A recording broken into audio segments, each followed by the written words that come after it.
देखो, ज्योग्राफी को समझना बहुत ज़रूरी होता है और उस पर ग्लोब के माध्यम से ठीक ढंग से समझाया जा सकता है। और ग्लोब में देखो, सबसे महत्वपूर्ण बातें होती हैं लैटिट्यूड्स यानी अक्षांश रेखा, और दूसरी होती है लॉन्गिट्यूड यानी देशांतर रेखा।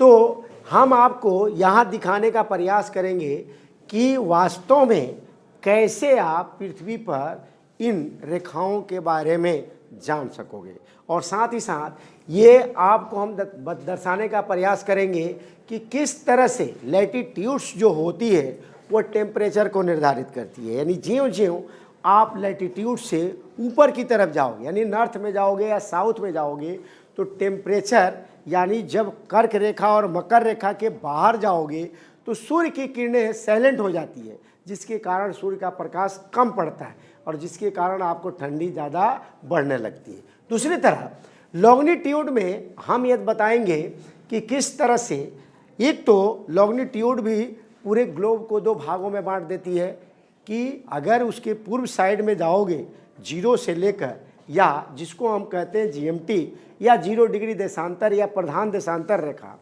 तो उससे पूर्व साइड में जाओगे ईस्ट में तो ये 180 डिग्री, और पश्चिम साइड में जाओगे तो 180 डिग्री। और इसमें हम दिखाएंगे कि किस तरह से ये दो भागों में बांट देता है पूरे ग्लोब को, पूर्वी गोलार्ध और पश्चिमी गोलार्ध। और उसी तरह से लैटिट्यूड भी दो, यानी एक तरह से उसके बीचों बीच रेखा है, और जिसके कारण पूरे अर्थ को यानी ग्लोब को दो पार्ट में डिवाइड कर देता है, नॉर्थ हेमिस्फीयर यानी उत्तरी गोलार्ध और दक्षिणी गोलार्ध। तो आइए हम पहले इस ग्लोब को समझें कि किस तरह से लैटिट्यूड को समझेंगे और उसके बाद हम लॉन्गिट्यूड को देखें। तो लैटिट्यूड में सपोज कर लो एक फिगर हमने जनरल बना दिया, तो इसमें हमने जनरल फिगर बनाया, तो आप भी जानते हो कि ग्लोब में नॉर्थ पोल और साउथ पोल का अपना बड़ा महत्व होता है।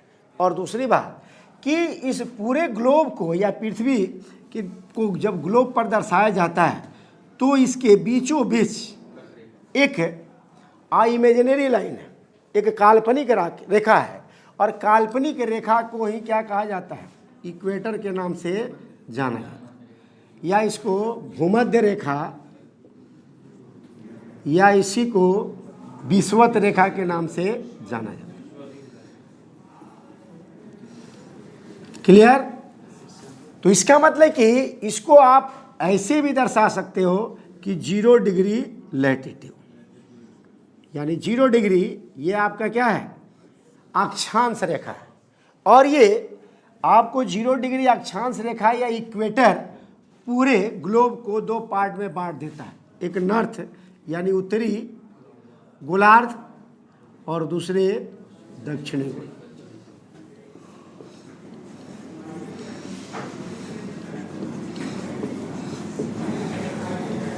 यहां तक क्लियर? इसका मतलब ये हुआ कि अब देखो 0 डिग्री को ही लैटिट्यूड यानी 0 डिग्री लैटिट्यूड को इक्वेटर, भूमध्य रेखा या विषुवत रेखा के नाम से जाना जाता है। और आप भी जानते हो कि पृथ्वी अपने एक्सिस पर, वह भी उसकी इमेजिनरी लाइन है, काल्पनिक रेखा ही है, अपनी एक्सिस पर 23.5 डिग्री पर झुकी हुई। तो 23.5 डिग्री चाहे वो उत्तर में हो चाहे 23.5 डिग्री दक्षिण में हो, तो अगर इसके दोनों पार्ट को मिला दोगे, यानी इधर से भी और इधर से 23.5 डिग्री, इधर भी और इधर भी 23.5 डिग्री, तो इसका मतलब कि एक रेखा कर्क रेखा और दूसरी रेखा मकर रेखा, यानी उत्तरी गोलार्ध में कर्क रेखा और दक्षिणी गोलार्ध में मकर रेखा होती है। तो इसको हम देखें पहले कि ये हो जाती है आपकी कर्क रेखा और ये हो जाएगी आपकी मकर रेखा, यानी 23.5 डिग्री उत्तरी यानी नॉर्थ, ये साउथ लैटिट्यूड है, और 23.5 डिग्री नॉर्थ लैटिट्यूड है, और इसी को क्या कहते हो बेटा, कर्क रेखा। और कर्क रेखा को ही क्या कहा जाता है, ट्रॉपिक ऑफ कैंसर। और ये आपकी रेखा हो गई मकर रेखा, और मकर रेखा हो गई ट्रॉपिक ऑफ कैप्रिकॉर्न।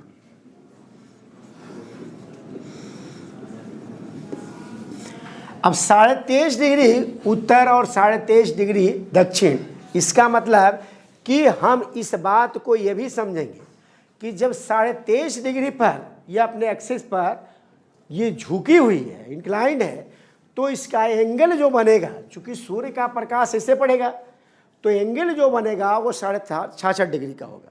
इसका मतलब कि यह इक्वेटर हो गया, एक कर्क रेखा हो गया, और फिर 66.5 डिग्री का भी अपना महत्व है।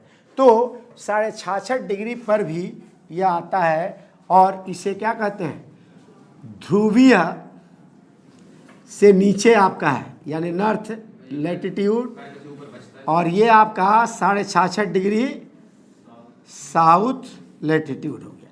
तो इसी को ये उपध्रुवीय या सब पोलर लैटिट्यूड यानी रेखा के नाम से जाना जाता है। और फिर 90 डिग्री आगे जब ज्यों ज्यों आपको नॉर्थ, ये आपको पोल और साउथ पोल की तरफ ये रेखा जाती है तो धीरे धीरे वह 0 डिग्री पर पहुंच जाती है। वैसे तो 0 पर, पॉइंट पर, बट इसमें डिग्री का वैल्यू क्या होता है, बढ़ता जाता है। ये रेखा की संख्या क्या होती है, छोटी जो होती जाती है, लेकिन उसमें डिग्री का वैल्यू क्या होता जाता है, बढ़ता जाता है। तब ये हो जाता है आपका नॉर्थ पोल, ये 90 डिग्री, और ये हो जाएगा आपका ये भी 90 डिग्री साउथ पोल। तो इस तरह से लैटिट्यूड को आप निर्धारित किया जाता है। अब इस लैटिट्यूड में एक तरफ आप ये भी देख सकते हो कि सूर्य की स्थिति को आपको देखना जरूरी है, कारण कि सूर्य हमेशा कर्क रेखा और मकर रेखा के बीच में ही क्या होता है, लंबवत चमकता है, जिसके कारण सूर्य का प्रकाश सबसे ज़्यादा आपको इन्हीं क्षेत्रों में मिलेगा, जिसके कारण यहाँ का टेम्परेचर भी आपका क्या होगा, हाई होगा। तो उस दृष्टि से भी इसका विभाजन किया जा सकता है। और ये भी बात है कि यहाँ पर आप देखो कि जो पृथ्वी की गति है और उसके अकॉर्डिंग हम लोग देखते हैं कि अर्थ चूँकि अपने एक्सिस पर भी क्या करती है, ये वेस्ट टू ईस्ट क्या करती है, रिवॉल्व करती है, घूमती है, मूव करती है, और साथ ही साथ वह सन के भी चारों तरफ क्या करती है, मूव होती है। तो स्वाभाविक सी बात है कि सन भी अपने एक्सिस के चारों तरफ अपने एक्सिस पर एक चक्कर लगाता है, तो उसकी स्थिति और पृथ्वी की स्थिति में अंतर भी होगा। और जिसके कारण हमने बताया भी था कि अगर आपको पृथ्वी अपनी एक्सिस पर घूमती है तो इस गति को क्या कहा जाता है, घूर्णन गति, या इसी को आपको रोटेशन कहते हैं। ये आपको जिसके कारण दिन और रात होती है। और दूसरी बात कि आपको यही बात आती है कहाँ, कि पृथ्वी फिर सन के चारों तरफ घूमती है, जिसके कारण एक परिपथ पर, एक सर्किल, ये ऑर्बिट पर, जिसके कारण उसमें रोटेशन मोमेंट होता है। और ये वार्षिक गति जिसको कहते हैं, और वार्षिक गति के कारण मौसम में परिवर्तन होता है। तो स्वाभाविक सी बात है कि मौसम में जो परिवर्तन होता है, यह भी बात है कि सूर्य की आपको दिशा में भी परिवर्तन होता है। और यही कारण है कि आप देखते हो कि ये विषुव होता है, इक्विनोक्स भी होता है, और आपका सॉल्स्टिस भी होता है, जिसके कारण चूंकि ये इक्वेटर पर दिन और रात बराबर होता है। और इसका कारण ये है कि जब सन ये इक्वेटर पर लंबवत चमकता है तो दिन और रात क्या होंगे, बराबर।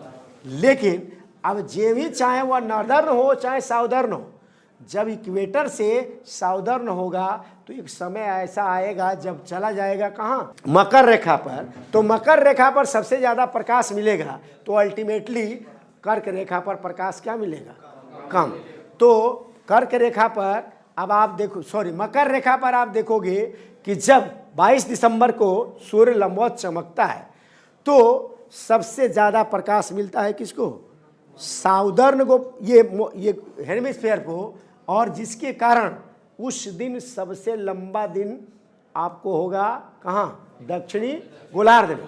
लेकिन इसका अल्टीमेटली उल्टा क्या होगा कि नॉर्थ गोलार्ध में आप देखोगे तो सबसे लंबी रात और सबसे छोटा दिन।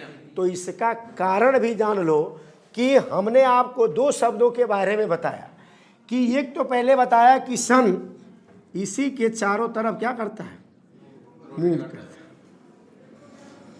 तो स्वाभाविक सी बात है कि सबसे ज़्यादा प्रकाश यही मिलेगा। अब हाँ, यहाँ आपको देखो, एक मैंने बताया इक्विनॉक्स के बारे में।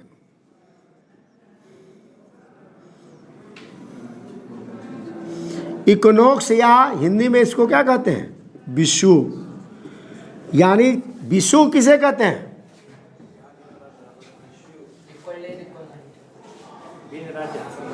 जब दिन और रात क्या होते हैं, बराबर होते हैं, तब उसे इक्विनॉक्स कहते हैं। और विशेष रूप से ये तब होते हैं जब विषुवत रेखा पर क्या करता है, सूर्य लंबवत चमकता है, तभी दिन और रात क्या होंगे, बराबर होंगे। जबकि आप नॉर्थ पोल और साउथ पोल पर चले जाओ तो 6 महीने के दिन और 6 महीने की रात होगी। तो इसका मतलब कि जब सूर्य विषुवत रेखा पर चमकेगा तभी आपको क्या होगा, दिन और रात बराबर। तो दिन और रात बराबर होने के लिए सपोज कर लो कि आपको 21 मार्च को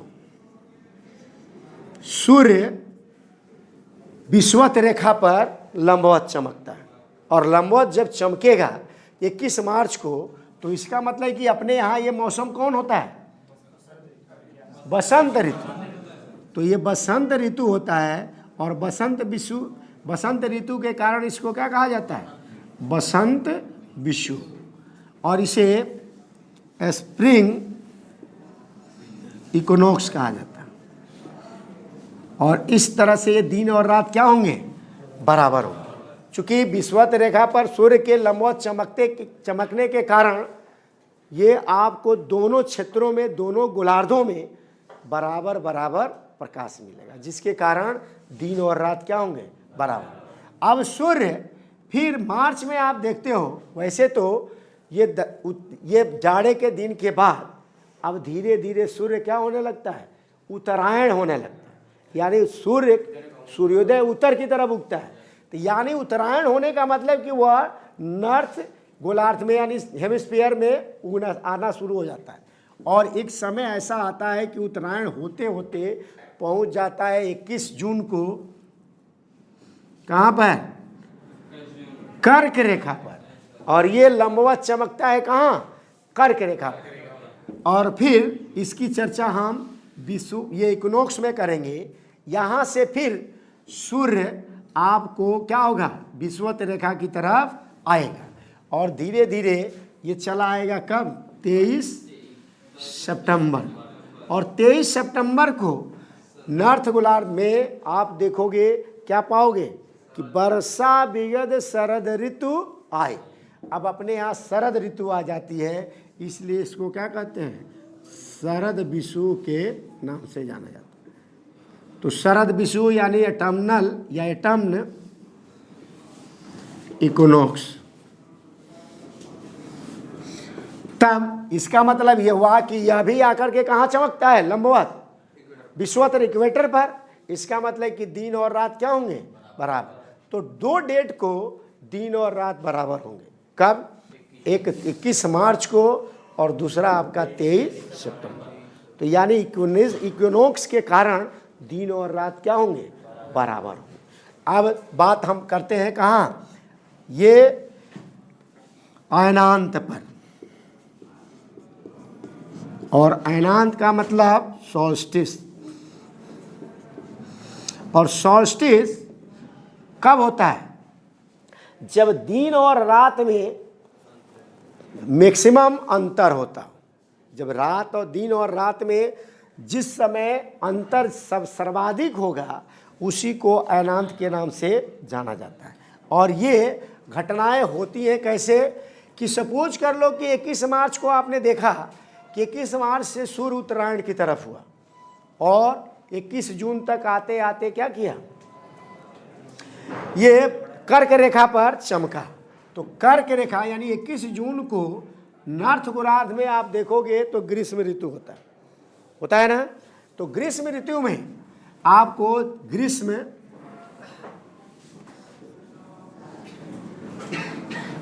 अयनांत कहा जाता है, यानी समर सॉल्स्टिस, और जिसके कारण उत्तरी गोलार्ध में सबसे लंबा दिन होगा। क्यों? सबसे लंबा दिन क्यों होगा? क्योंकि उत्तरी गोलार्ध को सूर्य का प्रकाश सबसे ज्यादा मिल रहा है 21 जून को, तो सबसे ज्यादा प्रकाश मिलेगा, जिसके कारण दिन क्या होगा? लंबा होगा। तो अल्टीमेटली जब दिन लंबा होगा तो रात क्या होगी? छोटी। तो इसी दिन रात क्या होगी? सबसे छोटी।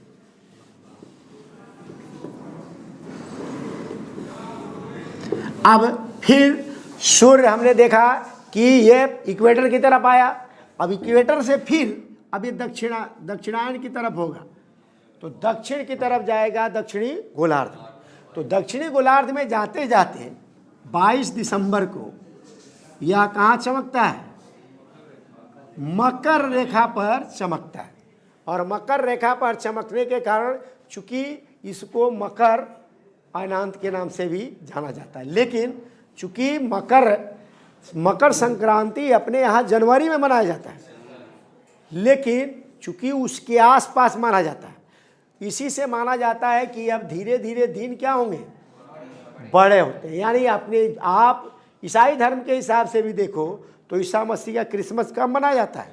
25 दिसंबर। यानी ये 22 दिसंबर के बाद आपको शुरू हो जाता है लंबा दिन और छोटी, यानी सॉरी, ये दिन अब बड़े होते जाते हैं, पहले के रेस्पेक्ट में क्या होंगे? बड़े होंगे। और वह भी कहाँ ज़्यादा दिखाई देता है? चूँकि पॉपुलेशन डेंसिटी आपको सबसे ज़्यादा नॉर्थ गोलार्ध में है, उत्तरी गोलार्ध में है, इसलिए उत्तरी गोलार्ध को लेकर के हमेशा ज़्यादा संज्ञान में रख कर के बातें की जाती है। कारण कि दक्षिणी गोलार्ध में अंटार्कटिका है, और अंटार्कटिका तो वैसे कंटिनेंट माना गया है, बट आपको उसमें क्या है?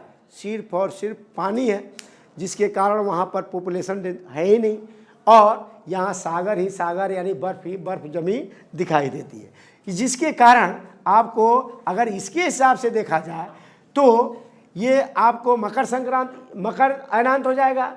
लेकिन अगर यही बात देखा जाए नॉर्थ गोलार्ध के हिसाब से तो 22 दिसंबर में देखोगे, 22 दिसंबर को अपने यहाँ शीत ऋतु होती है, विंटर सीजन होता है, जिसके कारण इसको क्या कहा जाता है? शीत अयनांत। शीत में तो सर रात बड़ी होती है ना, बता रहे हैं। तो शीत अयनांत होता है, यानी विंटर सॉल्स्टिस होता है।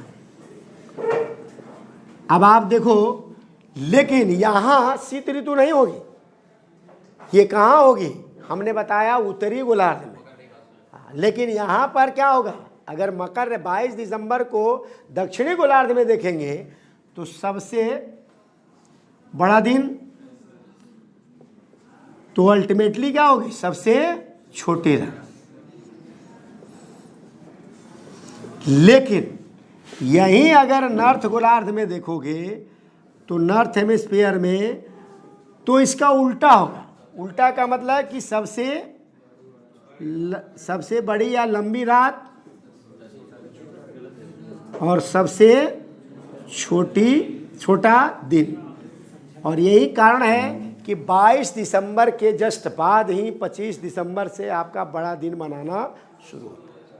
जो क्रिसमस मनाया जाता है बड़ा दिन के रूप में, और ये स्वाभाविक सी बात है कि 22 दिसंबर को सबसे, यानी नॉर्थ गोलार्ध में देखोगे सबसे लंबी रात होगी तो सबसे छोटा दिन भी होगा, और धीरे धीरे अब रात छोटी होती जाएगी और दिन क्या होता जाएगा? बड़ा होता जाएगा। कारण कि यहीं से फिर अब ये इक्वेटर की तरफ सूर्य आपको चलता है। तो इस तरह से आपने यह देखा कि किस तरह से लैटिट्यूड के आधार पर आप ये सबसे छोटे दिन सबसे छोटी रात को गणना कर सकते हैं, दिन और रात की बराबर की गणना कर सकते हैं, और साथ ही साथ यह भी आप दिखा सकते हैं कि 6 महीने के दिन और 6 महीने के रात क्यों होते हैं। अगर आप देखो कि अगर इसको इस तरह से लो, ये आपका ये पार्ट है, नॉर्थ पोल और साउथ पोल। अगर मान लो कि यह यहाँ पर आपका हो गया ये मकर रेखा, तो मकर रेखा से प्रकाश इस साइड में इसको ज़्यादा मिलेगा, तो ज़्यादा मिलेगा तो ये तो पूरा का पूरा क्या हो गया, एक तरह से पॉइंट है। यहाँ तो जा कर के 90 डिग्री पर एंगल बनाओगे तो क्या होगा, ये 90 डिग्री का एंगल बनेगा लेकिन बिल्कुल लंबवत होगा। और ये दोनों साइड में देखोगे तो एक तरह से क्या हो जाएगा, ये डायमीटर हो जाएगा यानी व्यास हो जाएगा, जिसके कारण इसको सबसे ज़्यादा प्रकाश मिलेगा। तो प्रकाश मिलेगा तो 365 दिन में आप देखोगे तो आधा दिन क्या हो जाएगा, यानी 6 महीने का क्या हो जाएगा दिन।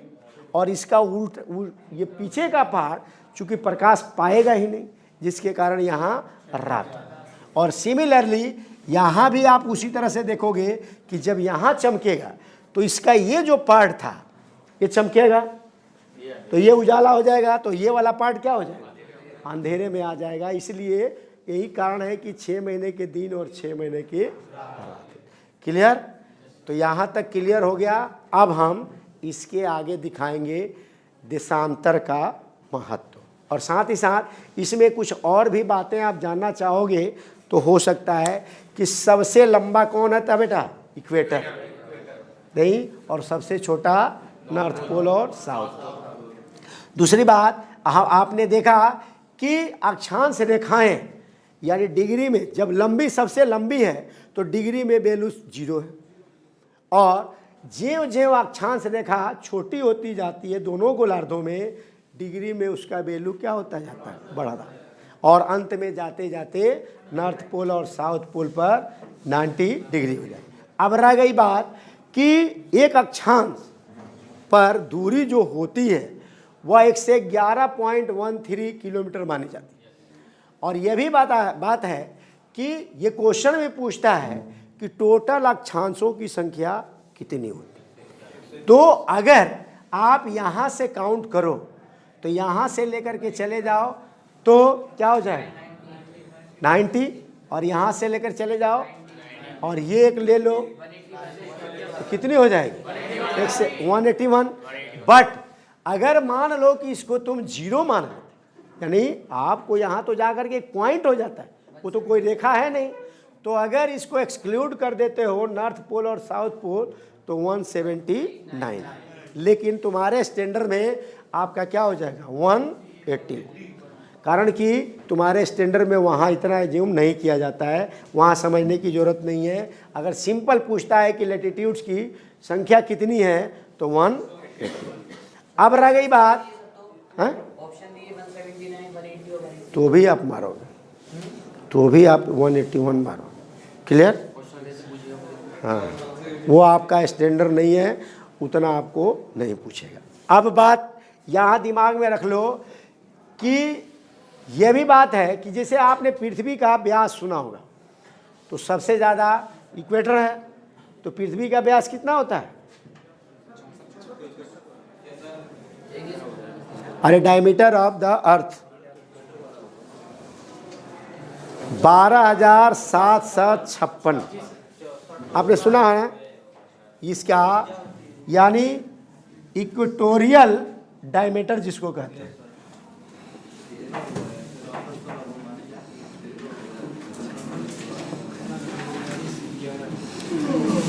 यानी विश्वतीय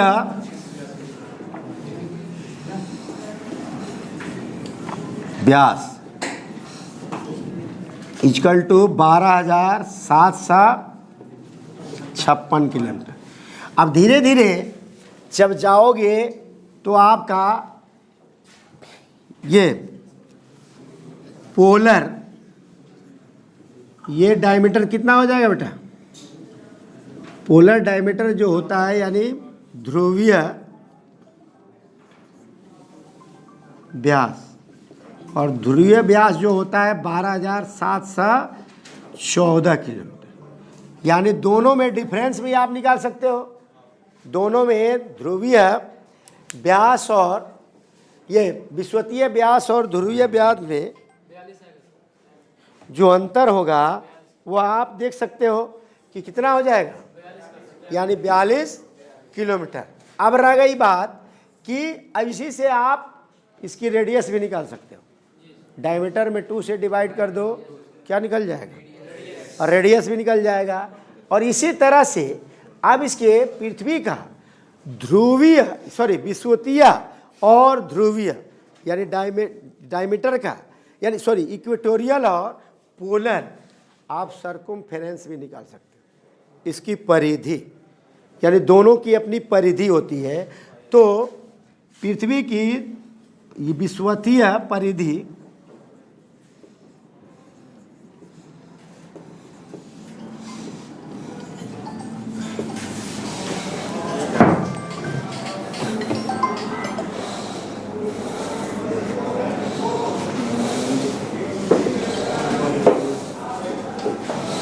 हाँ, विषुवतीय परिधि जो होती है, ये परिधि माना जाता है 40,076, कितनी होती है, 40,076 किलोमीटर।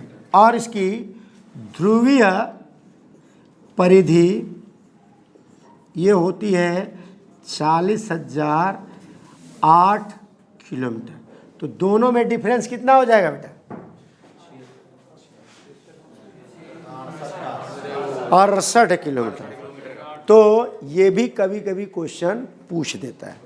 तो इसके हिसाब से आपको यहाँ से रिलेटेड, मेरे हिसाब से यहाँ से रिलेटेड आपके टोटल क्वेश्चन क्या हो जाएंगे, सॉल्व हो जाएंगे। क्लियर। अब आइए हम बात करते हैं कहाँ, उसके देशांतर के बारे में।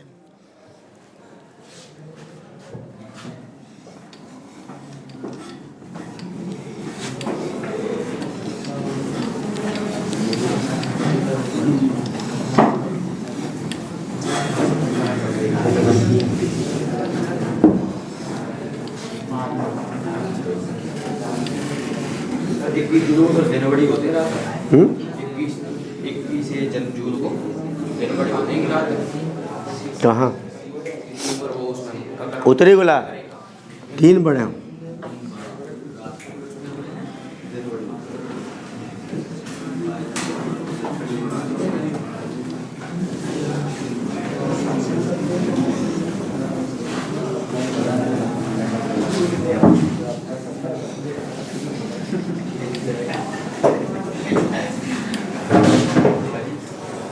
अब इसका लॉन्गिट्यूड्स देखो।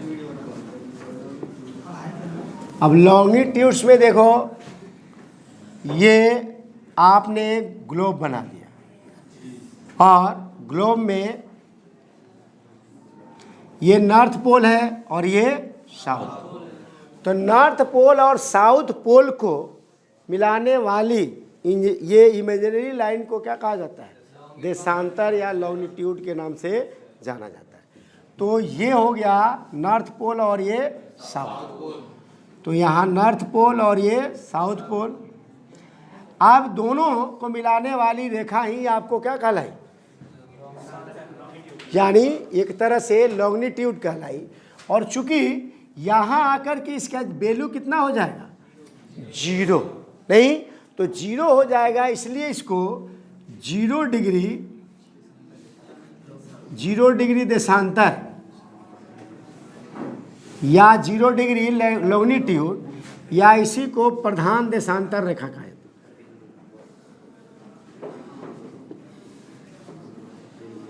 या इसी को प्राइम मेरिडियन टाइम या प्राइम लॉन्गिट्यूड भी कहा जाता है। और चूंकि यह गुजरती है, वह कहाँ से गुजरती है, ब्रिटेन के लंदन के एक शहर ग्रीनविच से। तो ग्रीनविच रेखा के नाम से भी जाना जाता है इसे, ग्रीनविच रेखा। यानी एक तरह से हम कह सकते हैं कि इसी से टाइम का निर्धारण पूरे वर्ल्ड में होता है। और आप भी जानते हो कि इसको क्या कहते हैं, GMT के नाम से, ग्रीनविच मेरिडियन टाइम के नाम से जाना जाता है। आप देखो बेटा, यहाँ से चूंकि अर्थ लाइक ये सपोज कर लो कि सर्किल है, नहीं या ग्लोब क्या है, सर्किल। तो ये जो आपको देशांतर रेखा है तो इस तरह से घूमती जाएगी। यानी इस तरबूज खा लो और यहाँ से 180 डिग्री यहाँ जाएगी और फिर यहाँ से 180 डिग्री यहाँ जाएगी। तो 180 डिग्री यानी टोटल देशांतर कितने हो गए? 360। अब इसमें बात यह आती है कि अब ये भी प्रधान देशांतर रेखा पूरे ग्लोब को दो पार्ट में बांटे, एक पूर्वी गोलार्ध और दूसरा पश्चिमी गोलार्ध।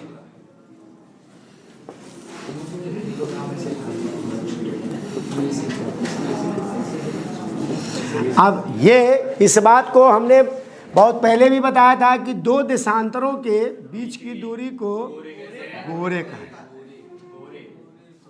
अब ये भी बात है कि एक देशांतर की अगर दूरी देखा जाए तो 1 से 11.31 किलोमीटर होता है, यानी उसी को उलट दो, यानी 1 से 11 में तो कोई उल्टोगे भी तो 1 से 11 ही होगा, और ये 13 था तो उसको क्या कर दो 31, तो आपका ये होता है। अब रह गई बात कि टाइम का निर्धारण इसी से होता है, यानी ये पूर्वी गोलार्ध हो गया, ये पश्चिमी गोलार्ध। तो टाइम का निर्धारण करने के लिए ये माना जाता है या ये है कि 1 डिग्री देशांतर पर कितने मिनट का अंतर होता है? 4 मिनट का अंतर होगा। और उसी तरह से अगर 15 डिग्री देशांतर पर देखेंगे तो 15 गुणे 4 यानी 60 मिनट, और यही आपका क्या हो जाएगा? 1 घंटा। तो ये दिमाग में रख लो कि हर देश का अपना एक स्टैंडर्ड टाइम होता है, मानक समय होता है, और ये मानक समय का ये निर्धारण जो किया जाता है वह 30 यानी आपको मिनट से कम का नहीं किया जाता है, ये ध्यान में रखा जाता है।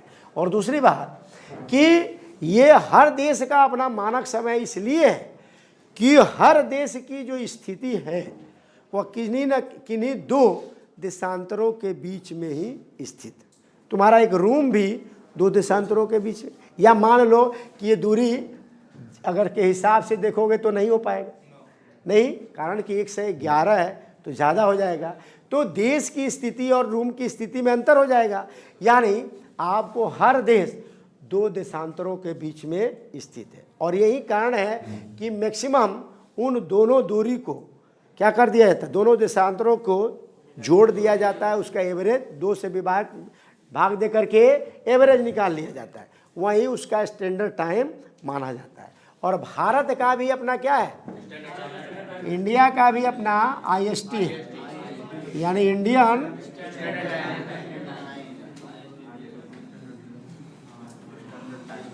इंडियन स्टैंडर्ड टाइम है, और ये कहाँ से गुजरता है? 82.5 डिग्री पूर्वी देशांतर। और इसका कारण भी है कि इंडिया की अगर देशांतर 2 देशांतरों को दिखाया जाए तो इसका एक देशांतर यानी 68 डिग्री 7 मिनट पूर्वी देशांतर से लेकर ये 97 डिग्री 25 मिनट पूर्वी देशांतर तक फैला हुआ है। तो इसका मतलब ये हुआ कि दोनों को ऐड कर दो, ऐड करके 2 से डिवाइड कर दो तो अप्रोक्सीमेटली कितना आ जाएगा? 82.5 डिग्री। तो 82.5 डिग्री पूर्वी देशांतर इंडियन स्टैंडर्ड टाइम पहले गुजरता था कहाँ? नैनी से, लेकिन अब इसके स्थान पर शिफ्ट करके कहाँ कर दिया गया? मिर्ज़ापुर। और मिर्ज़ापुर शिफ्ट कर दिया गया है, और ये 5 राज्यों से गुजरता है, यहाँ उसको बताने की ज़रूरत नहीं है। अब बात हम करते हैं कि आप जब कभी भी यानी GMT से पूरब साइड में जाओगे तो टाइम आपका बढ़ेगा, और GMT से पश्चिम में जाओगे तो टाइम आपका घटेगा। तो इसका मतलब कि इधर टाइम बढ़ेगा और इधर टाइम घटेगा, और इसलिए इधर टाइम जब बढ़ता है तो यही PM होता है, यानी पोस्ट मेरिडियन।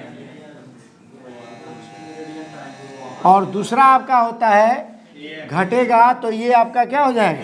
AM, यानी एंटी मेरिडियन। और इससे अब आप चूंकि लंदन है पश्चिमी देश है, और यहाँ से भारत कहाँ पड़ता है, उसके पूरब में। तो भारत की यानी इंडिया की स्थिति पूरब साइड में है, तो स्वाभाविक सी बात है कि लंदन से टाइम इसका क्या होगा, आगे होगा। तो आगे होगा, तो अब आपने देखा कि 15 डिग्री पर 1 घंटे का अंतर है, तो आप 82.5 डिग्री पर अंतर निकाल सकते हो, यानी 15 पचे 75 और फिर 7.5, तो 15 का आधा कितना हो जाएगा, 7.5। तो अपने इंडिया के टाइम में जीएमटी से इंडिया का टाइम आगे होगा कितना, 5.5 घंटा ना। तो जैसे मान लो कि यहाँ 12 बजा है, तो आपको दिन में 12 बजा है, तो यहाँ क्या हो जाएगा, 5:30 PM हो जाएगा। और यानी इसको कैसे लिख सकते हो, 17:30 PM। तो इस तरह से टाइम की को भी आप क्या कर सकते हो, निर्धारित कर सकते हो, और उसी को यहाँ से भी पीछे ला सकते हो। लेकिन दिमाग में रखना कि अगर पूछता है कि जीएमटी पर, आईएसटी पर ये टाइम है, और आप बताओ कि 82.5 डिग्री पश्चिमी देशांतर पर टाइम क्या होगा, तो आप समझ लो कि यहाँ से 5.5 घंटा इधर आओगे और फिर 5.5 घंटा इधर आओगे, तो 11 घंटे का अंतर होगा। 5.5 11 ना। तो ये आपको इसके हिसाब से इसको निकाला जा सकता है। Thank you very much.